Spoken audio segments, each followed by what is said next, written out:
Welcome again to Garden Wise Adventures, and today I'm going to take you along my little adventure of the last part of my fall cleanup.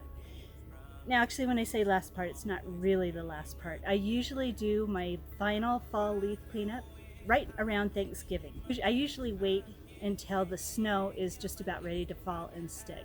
I watch the weather, and when I see the first big snowstorm coming through, that's when I actually do my leaf cleanup. But I'm going to do it a little bit early this year so that you can see some of what I do. Now the reason I wait so late in the year is because I want to get all of them off the lawn that I can. And I'm going to do it a little bit different than I normally do. Since I'm going to do 2 fall leaf cleanups this year, I'm going to try mowing them with my grass, because my grass does actually need one more mow, and put them in my garden beds. Cover them with a little bit of my compost. I'm going to do a compost video a little bit later, show you how I build my compost, and see how that goes. So let's start with this cleanup. Now the things that we're going to clean up are the plants that I did not get to in my earlier fall cleanup. I have my oregano. The freeze has completely killed it back, so I'm going to cut that to the ground. I have my winter savory, which I really love. We'll be cutting that back. And then the junipers at the top of the hill, I'm going to show you how I cut those back. Now the tools that I'm going to use are definitely my gloves, because I'm going to be doing back junipers and using my hedger.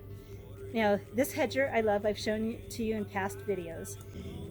It is a double-edged trimmer, and this trimmer you really have to be careful of. When I ran my landscape company, almost every single injury was from this trimmer. It's because people forget that it has blades on both sides and would hit their legs with it. Sometimes they would try to do it one-handed, and when they were reaching back for the top handle, would stick their hands into the blades. It wasn't pretty. So with these kind of edgers, I always wear gloves, and you have to be very careful with them. Watch where the blades are going. But I love them. They're a great trimmer to have, and they do a great deal of hard work. So let's get started with my pruning.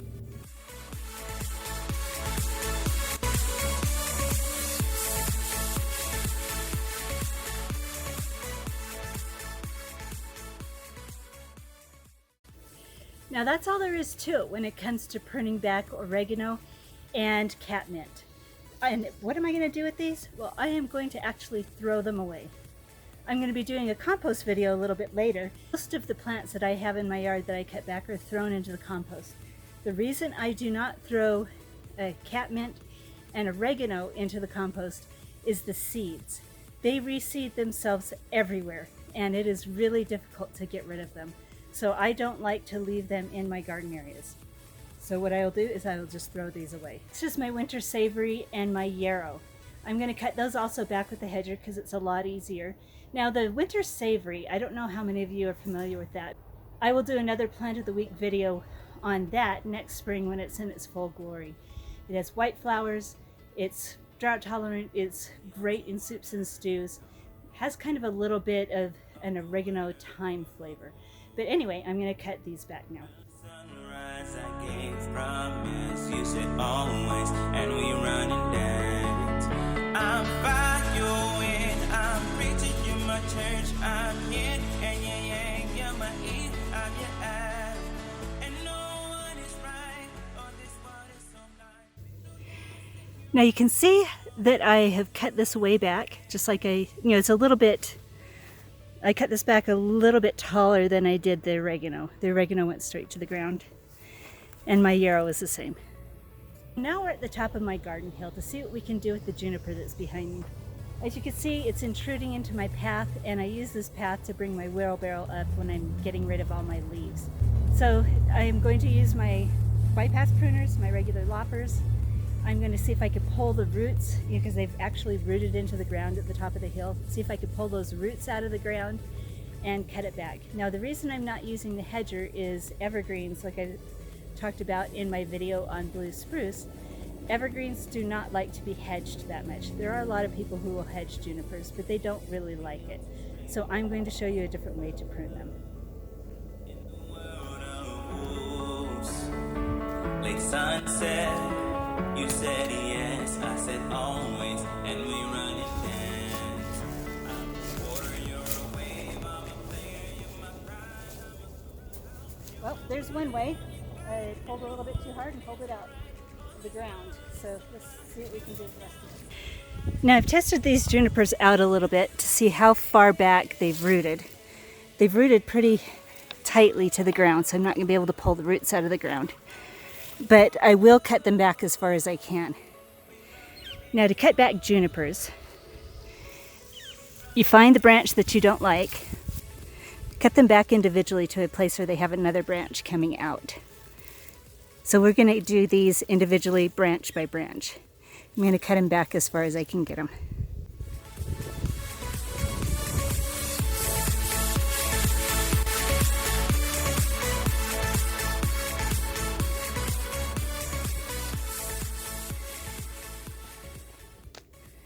So here we are. We have finished pruning the junipers. We've got quite the pile. Let's look up the pathway from here. I finally have room to take a wheelbarrow up. I also pruned back my rosemary just a little bit to give me more room. And even though I don't like pruning the spruce trees, I use the same method with the juniper tree or the juniper shrubs and gave myself a little bit more room here.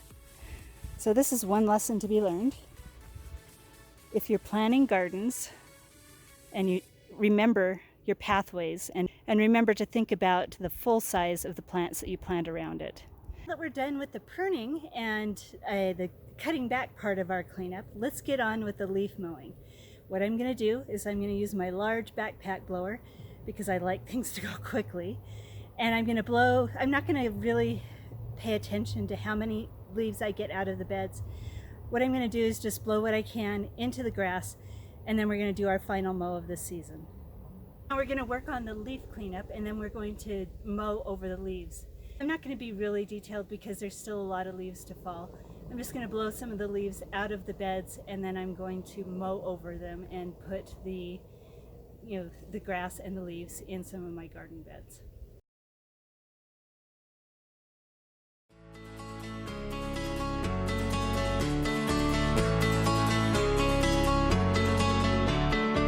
We are two wanderers at dawn of the world full of war. Early sunrise, I gave promise. You said always, and we run and dance. I'll find your way. Okay, now we're ready to mow.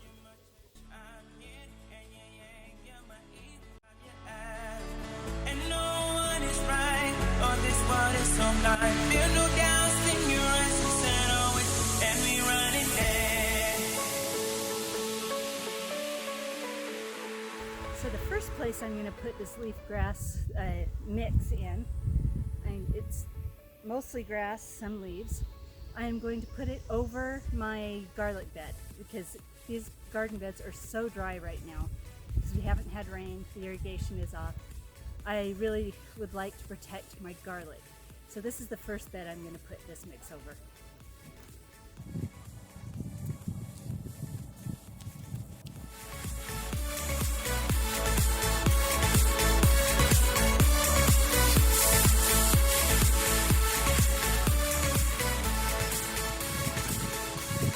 So I have a really small mower bag, and it looks like one bag is plenty for one bed. So we'll see how many of these beds that we can cover. But let me go over a little bit why I don't leave my leaves out in the landscape. I know they're great. I know there's articles that say leave your leaves in the landscape. Number one, I think it's ugly. Number two, they actually will form a mat that water can't get through. And they get slimy, and it's just, they never look really good. First year that I moved into this house, I moved in the winter time, and the previous owner had not cleaned up the leaves all the way. And the next spring, there were huge dead patches in the lawn where the leaves were. And they did not actually heal back or grow over for another 2 years. So I vowed never again to let the leaves sit on my lawn. What I do with them normally, this is the first year I've done, done it this way. I've never mulched my garden beds with the leaves before. Next week when I do my compost video, I'll show you what I do with my leaves. I generally compost all of them, and then they go into the garden beds as compost. So let's finish the mowing and see how many of these garden beds we can fill.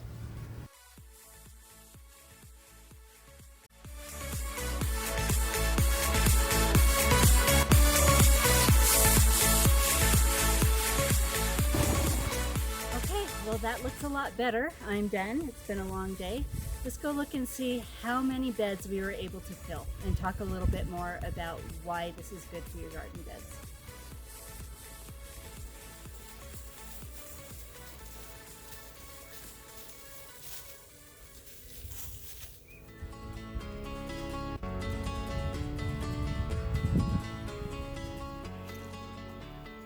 Well, it looks like we were able to do 4 beds, but not very deeply.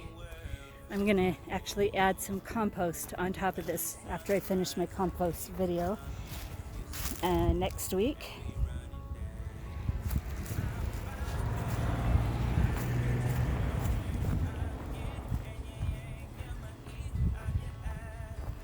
And we'll see how well this works. We'll see if I notice a difference next year in my garden beds. And here's the results of the mow job. Got pretty clean. Never fear. Give it another couple of weeks and it's going to look even worse than before. Okay, so we're finished with today's fall cleanup. As I've said before, it's going to continue on as the leaves continue falling, and the last one will be in probably near Thanksgiving. Just depends on when the snow falls. I want all the leaves to be on the ground before I do a major fall cleanup. Next week I'm going to do a video on compost and show you what I do with most of my leaves. I use them in the compost, get them composted all the way down, and I have a method that gives me completely done compost in 1 year. So get out there, do some cleanup, enjoy your yard while the weather lasts, and have a wonderful garden adventure.